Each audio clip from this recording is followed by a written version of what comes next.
Sri Nisargadatta Maharaj was one of the great modern-day sages, revered by many as an incarnation of wisdom. He taught people from all walks of life, from farmers to philosophers, and everyone in between. One of the most common questions he would get asked is, what is the difference between consciousness and awareness? At first, it might seem like just another one of those "what is God" questions, which after all have been pondered by humanity for thousands of years. But there's more to this question than meets the eye. So let's see how Nisargadatta answered it.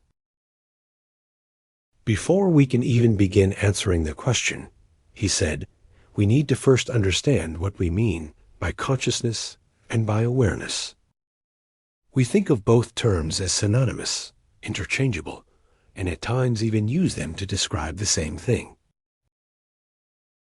So how do we differentiate them? Well, Nisargadatta said, it's quite simple. You only need to ask yourself, what is the nature of consciousness? What does it need in order to function? And you'll find that consciousness always needs something to be aware of, something to be conscious of. In other words, consciousness is always of something. It needs an object. Without an object, it cannot be. This already gives us some insight into the nature of consciousness. It's dynamic. It changes depending on what it contacts.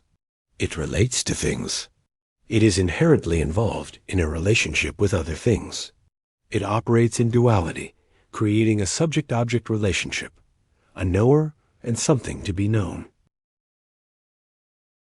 In Sanskrit, consciousness is called chitta, which literally means that which is moved by contact.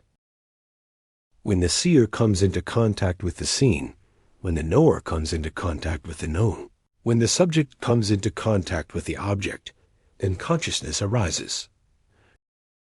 Consciousness has no independent existence. It's not constant.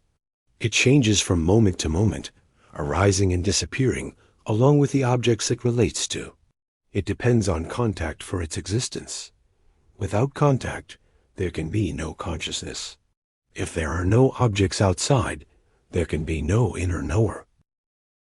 But now we need to ask ourselves, what is this consciousness aware of? What does it see? It sees itself. The seer sees himself. The knower knows himself. The subject thinks about himself. Consciousness is always aware of itself, and that's where the sense of I am arises. I am happy, sad, hungry, tired, awake, or asleep. It all depends on what's going on inside my mind. I identify myself with my consciousness because that's all I know. That's why we say that consciousness is the material cause of the world. Everything else is its effect. Consciousness creates the world in its image. Now that we understand what consciousness is, we're better equipped to answer our original question. What is the difference between consciousness and awareness? Well, we can now see that consciousness depends on awareness, since it needs an object to relate to. But what about awareness? Does it depend on consciousness? Is it dependent on anything?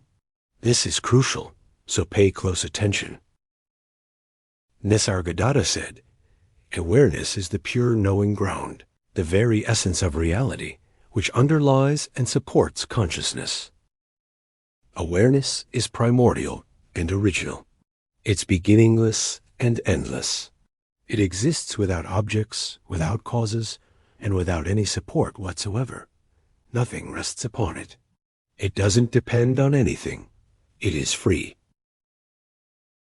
It's like the boundless sky, which always is and always has been. We come from it, we live in it, and we return to it. It is the unchanging backdrop against which the changing movie of consciousness is played out.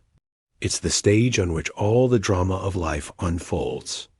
So if consciousness is the movie playing on that stage, and we identify ourselves with that movie, then what are we identifying ourselves with? A dream, because just like a dream, consciousness is constantly changing. But if we look behind the movie, behind the changing scenes of the dream, we will see that there is something which does not change. That's the screen on which the movie is projected. That's the awareness which supports the dream. When we wake up from a dream, we don't carry our dream experiences with us. Why? Because they were nothing but mental modifications, nothing but ripples on the surface of awareness. As soon as the movie ends, the screen is still there, clean and clear, ready to receive new inputs and display a new movie. Similarly, at night when we fall asleep, our consciousness disappears, but awareness remains. It persists. In deep sleep, the mind becomes quiet, but the body continues to live, sustained by the life force. The vital energies continue to perform their functions. The heart keeps beating, and the lungs keep expanding and contracting. All this is sustained by awareness, because it's only awareness that is real. Only awareness actually exists. This brings us to the most crucial point of Nisargadatta's teachings on this topic. Without awareness, consciousness cannot exist for a single moment. But awareness can exist without consciousness. Consciousness is dependent on awareness, but awareness doesn't depend on anything. Therefore, we can conclude that awareness is absolute, whereas consciousness is relative. Its nature is defined by its content. So we've now seen that consciousness is relative and dependent, whereas awareness is absolute and free. But what does this really mean? What practical difference does it make to our everyday lives? Well, when we realize that we are not our consciousness, but that we are awareness itself, our entire sense of identity changes. We stop identifying ourselves with our likes and dislikes, our successes and failures, our past, our future, our hopes and fears. We stop thinking, I am the one who is going to do something. We realize that we are not separate from everything else. We are one with everything else. We are related to everything else. We are interconnected with everything else. There is no separation. There is no division between subject and object. There is no duality. As Nisargadatta says, when you cease to be attached to the fruit of your actions, you enter the kingdom of heaven. Let me repeat that. When you cease to be attached to the fruit of your actions, you enter the kingdom of heaven. When you stop thinking, I am the one who does things, when you stop identifying yourself with your actions, then you become free.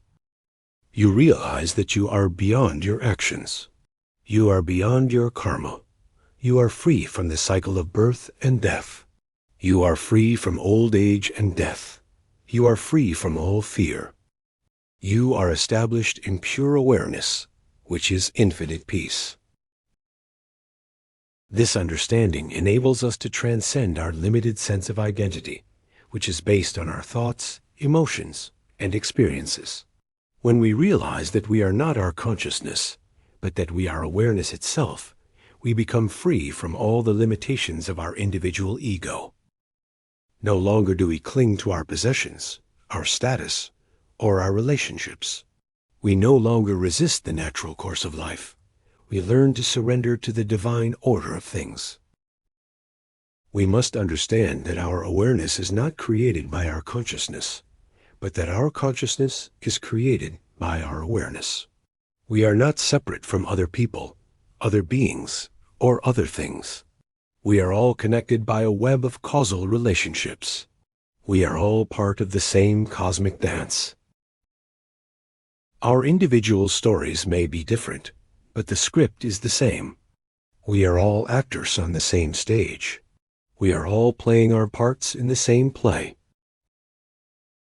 This understanding transforms our relationships, enabling us to connect with others in a deeper, more meaningful way.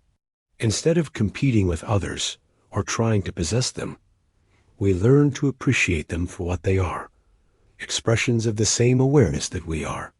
We learn to love them unconditionally, to serve them selflessly, and to respect them as equals.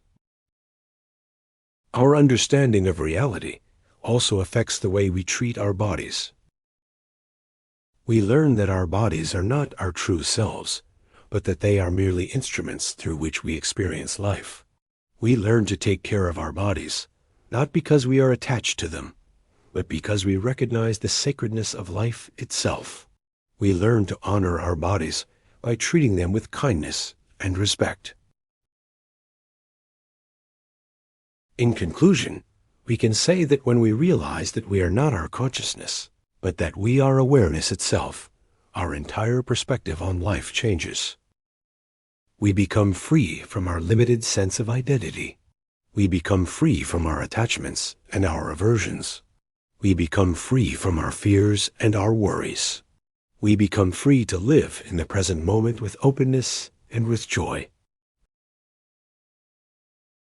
So, my friends, let us all strive to realize our true nature, not as separate individuals, but as expressions of the one awareness that connects all beings.